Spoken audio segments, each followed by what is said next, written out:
Are we on? We're on. All right. What's up, friends? It's Janet and Ryan here, back on a Saturday night BoldFit at the Niece household with kids. They're in their separate areas right now. So. They may make a guest appearance. They yes. tend to do that. Yeah, so it's all good. We encourage that to an extent. So anyhow, today we wanted to list off, I guess, just a few pretty common misconceptions that we hear about fitness and working out. And I'm sure, you know, if you've done any sort of research, you probably run across the same things as part of being like the broader sense of common misconceptions. So in any event, we thought we'd break those out a little bit more from a little bit of a comedic but science-based, evidence-based point of view. So Ryan, why don't we have you start first? Okay. So very frequently I talk to my clients and say, all right, we're gonna get you habituated to this. You're gonna work out regularly to be part of your day-to-day or at least week-to-week ceremony. You have accountability as a result of that. And this question that often comes is, so I'm gonna always want to work out? Now that I work out or train 3 times a week, I'm always gonna want to work out? What does that even mean? So I think it starts with, even thinking from my own perspective as someone who's a little bit slightly addicted to working out, where I need to work out a certain number of times a week, have to hit certain things a certain number of times a week to sort of feel some sort of sense of self. And of course there's ways to ameliorate that, such as changing your workout, but I digress. Well, but that's probably pretty common amongst the fitness universe of people, right?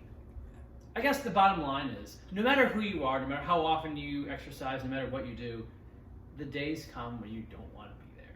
Now, conversely though, people are just starting out, and every session is really hard. Every session they have to, oh God, I have to go to the gym. And you get there, you're like, oh, I'm here. I understand, I get that. But conversely, it will get easier as well. You're gonna have both. You're gonna have days you're happy to be there, and they're gonna be hard workouts or easy workouts. It really doesn't matter. There's also gonna be days you show up and you're like, God, I want to be here, and you have to just grunt it out. But okay, but what about if you put it in the context of like the current environment, where you're not necessarily going to a gym, you're not, so there's not that physical effort to get there. Like you're just, you know, you're doing a home workout. I will admit, and there's actually been a fair amount of commentary on this. Of course, good old YouTube. YouTube is the great pantheon of smart commentary. That going to say on YouTube. that going to a gym is often better than working out at home, only in the sense of you showed up, so mentally you've already gone through sort of a part of a ceremony that gets you ready to work hard. Versus at home, where, you know, certainly procrastination when you have things to do at home, well, you can lollygag all day. Yeah, but we are at a point where it's not so reliable to be able to go to the gym. That's why I'm saying, like. So, okay, to answer your question, which is really an extension of my initial point, that some days you don't want to work out, even if you work out a lot. Some days you're going to want to work out, even if you're new to it. You do have to train your brain to do it. And as a result, you generally then will like it more, wherever that is, whether it's home or wherever. But either way, make a plan. If you make a plan, which also means setting aside time, setting aside space, and when I say space, I don't necessarily just mean where you're working out, but also making sure that there's nothing to distract you. Yes. You get so much more out of it. I will shamelessly plug the fact that, you know, we work at a private fitness co-op where you can still go to the gym because there's such a small population. Training sessions are continuing, obviously. And there is a heightened accountability to that. With that said, I work out at home, and those are great workouts. But again, the rules have to be in place. I have to plan it. I have to set aside time and space, and essentially drive those things to get me in the right mindset to do it. I think that's what probably most smart programming would say in any event. Like, you should go in with a plan, and that's way better than just coming in and be like, okay, what am I going to do? But that opens a whole new door into other things that you would need to do about program planning, which is not really so related to the misconception. But I think, yeah, if you want to be doing it sustainably, you actually enjoy it, you like it, then that is all just going to kind of, I think, come naturally part of the process. Bottom line, make a plan. If you have a plan, even if you don't want to be there, you're going to go through it. And if you want to be there, you'll get more out of it. Okay. I would say that is the bottom line. Okay, all right. I will start with, and I'm going to take it from definitely more of a women's health perspective, because I think women should have this information. A lot of, well, nowadays it's definitely a lot of mixed information out there, men, women, fitness, how that's separated or brought together. But in any event, there are women who, a lot of women want to get healthy, exercise, do whatever they need to do to be able to live a healthy lifestyle. And so whenever a training program is going to be for that person, it's going to include resistance training. And the myth around that, and hopefully by now most people have an idea that this is not actually truth, but if you're going, you should start resistance training, men, women, doesn't really matter, whatever in between, because of what you need your body to be able to prepare for as far as your daily activities of life. That's just how it is. You have to maintain your body. But Janet, I will get so huge and jacked. What if I Right. don't want that? So when I hear women being kind of resistant to weight training, and again, even that phrase alone can be sort of misconceiving, because when you're doing resistance training, it doesn't necessarily mean you have an implement in your hand. It's not just like weights and dumbbells and barbells. There's all kinds of huge different varieties of resistance training. But for the for women who are like, I don't want to do, or I'm afraid to do it because I don't want to bulk up.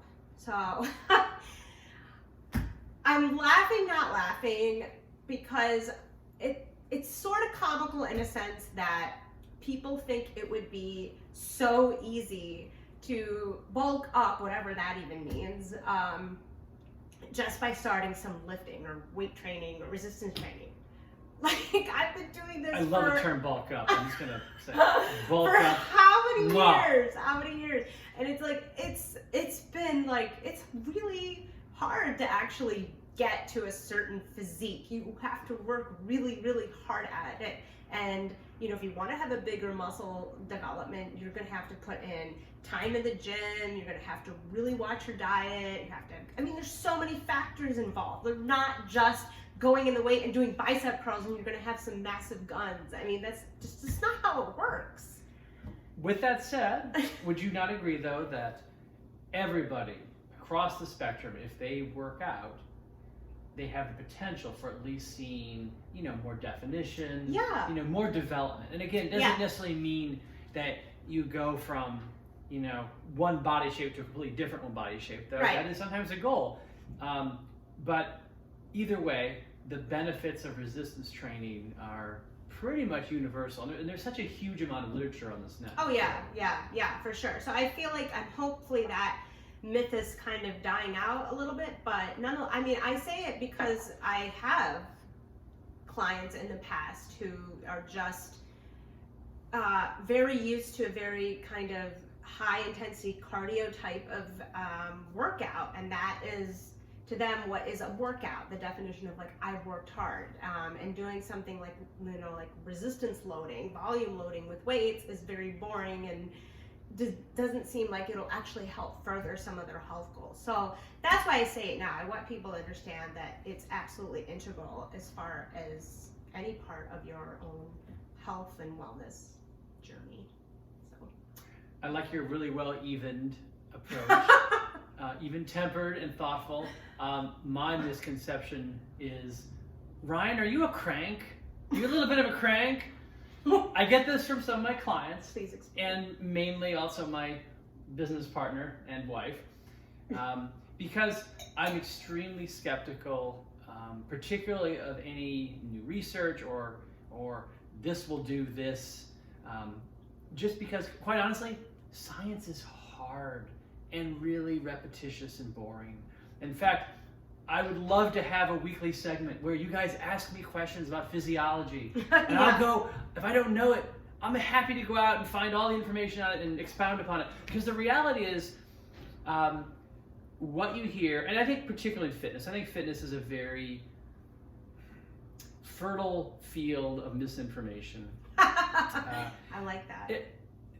So, everything from supplements to different techniques of training to sleep schedules to nutrition. It is just a huge palette of good, bad, and the ugly. And unfortunately, it's very hard to discern between the three.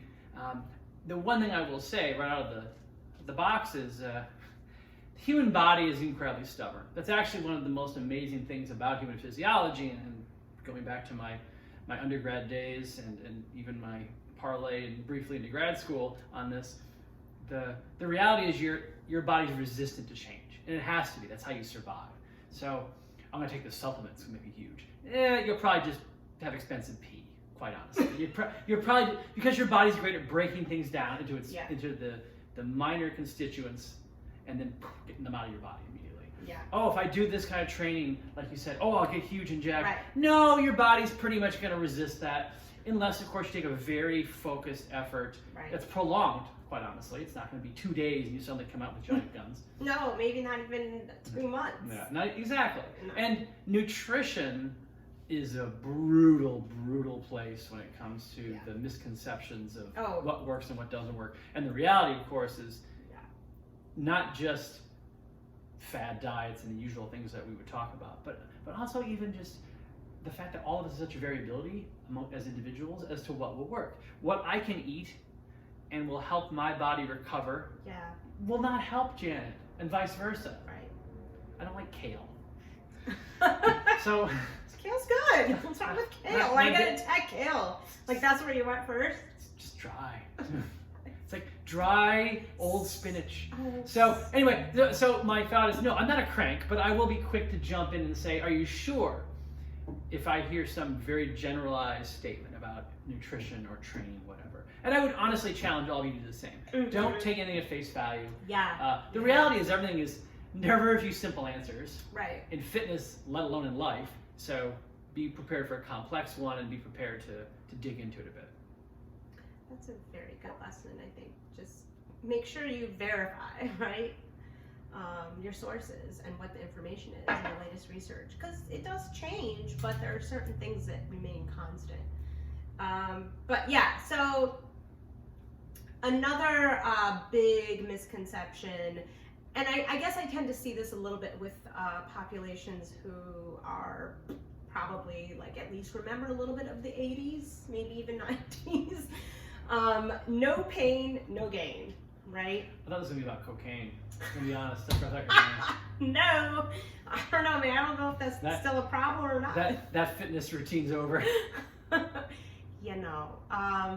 Okay, I think that's it's an old adage, but I still feel like in a lot of circles, it's probably still thought and practiced in a lot of ways.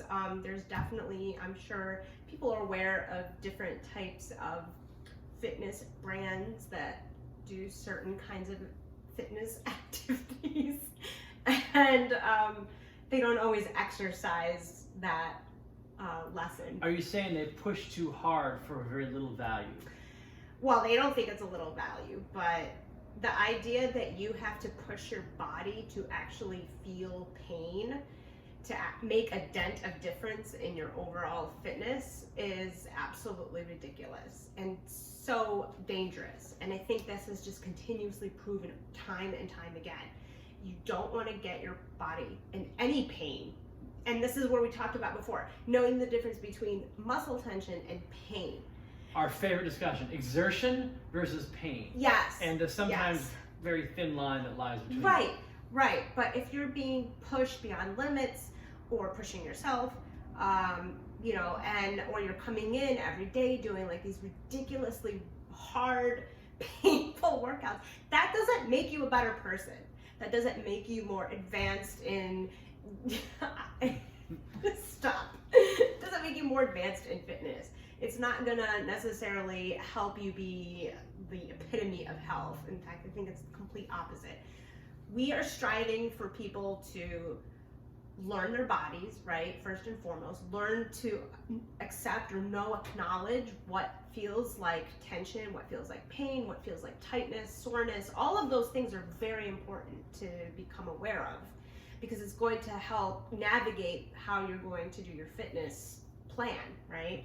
If you're like overly sore from like a big leg day workout, you probably should take a rest day, because legs are biggest muscle groups in the body, and if a lot of people will, it's one of those DOMs where the delayed onset muscle soreness is for real. You really need to specify what that means before you say it. So the DOMs effect is like, I've done a leg workout, right? The next day, maybe even that day, I'm starting to feel like, okay, I felt like I did that, right? Like tightness in my quads, probably, blah, blah, blah. The next day you wake up, you're like, okay, yeah, I'm feeling that. But the thing is with DOMs, since it's delayed, you won't probably be your source until maybe day 2 or 3. And that's where you're like, I can't even sit down to go to the bathroom. I'm so sore. Yeah, come on. That's number one I hear from people. I didn't realize there are alternate versions of that. Okay. But yeah, so and then you have to like, be able to come down from that peak. But in any event, like, that's not a goal. It happens a lot because you're going to push yourselves on some things. But that you don't want to be pushing yourself to the point where you're immobile, because that kind of totally defeats the purpose. So again, have a plan.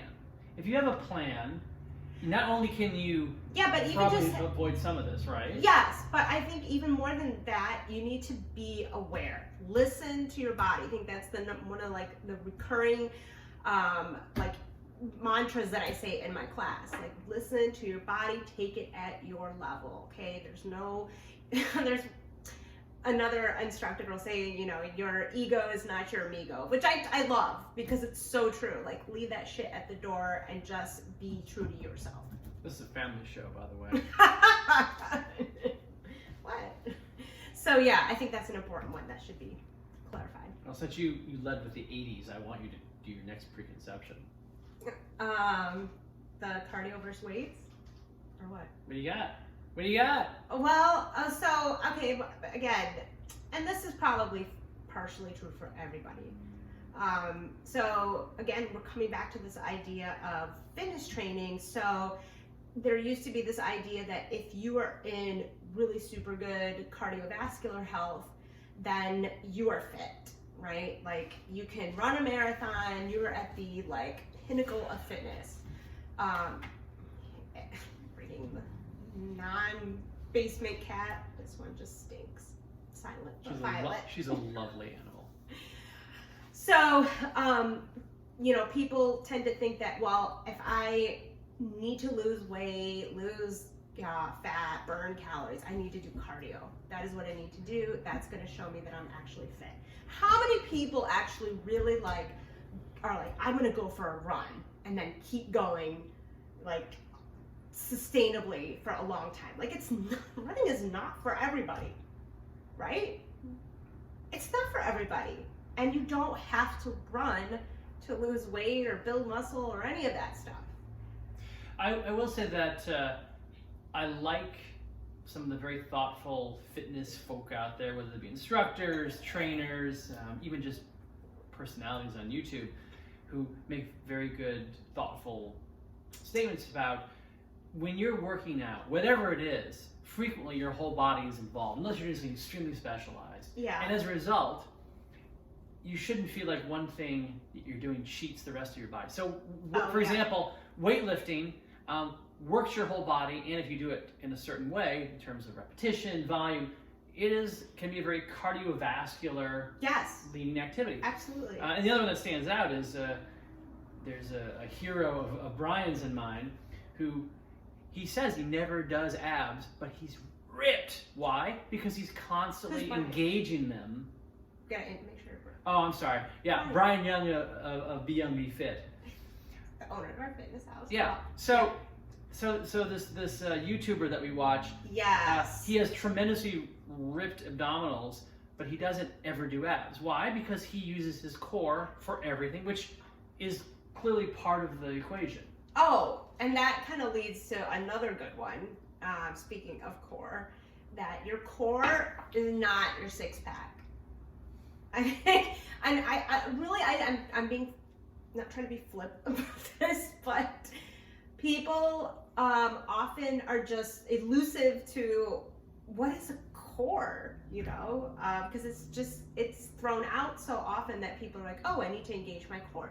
Okay, do you know what that part is that you're going to be engaging?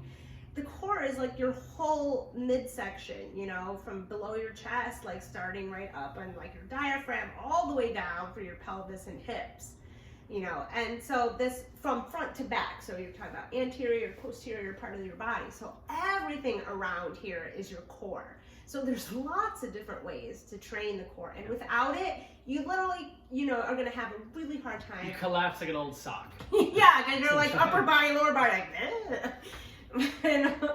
But yeah, so a six pack, it's not the ultimate expression of best fit people, even though it's like a trademark symbol, it seems, of fitness. Although nowadays it's also like big booties and I don't know what else. But to stay on task here, I just a shameless plug, just because I like to talk about it so much.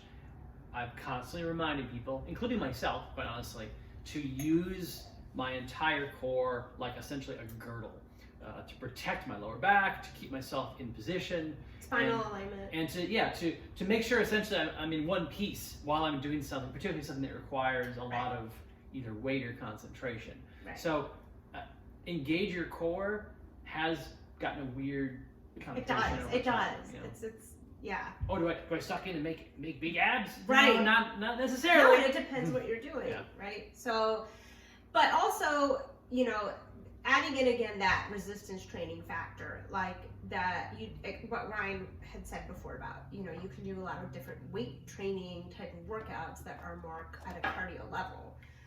Even yoga, there's a huge field of power yoga where you're, you know, moving between, and you know, and your vinyasa flows between one breath between each position, which is a very difficult actual cardio workout while you're doing flexibility, balance, strength training. HIIT is a great example because high intensity interval training does not just mean I'm going to run sprints, you know, for my type of interval training. Like, it encompasses a lot of different things. Lots of ways you can include weight training, body weight training in that. And core. And core. Core. And core. Because you're going to have your core involved anyway. So yeah, so it's important to have that good balance between the two. All right, Mike, I'm running out of beer. So what's our, what else? You got anything else? Any misconceptions? I think no matter what kind of thought or question people may have, ask the question, look it up, find sources that are credible to back you up. There's going to be science out there if it's actually like based in something, right? Evidence-based, results-based, research-based. And can actually be repeated by other researchers. Multiple. That's Consensus. That's the one that drives me the most crazy when people tell me some random fact. Oh, eggs were bad for you, but then they're good for you. Yeah. The fact is, if the results can't be repeated, yeah, it's almost like it didn't happen. T-Pain on YouTube told me that I could do a six-pack within like 7 days. Well, didn't T-Pain rhyme mansion with Wisconsin once? Is that the example you went with? No, I'm just saying, like. That's a really good song, by the way. Verify. Yeah, that's all I'm saying. Make sure you guys verify your information. Even this, okay? All right, you know the drill. You need to subscribe. Please press the like button as well while you're on it.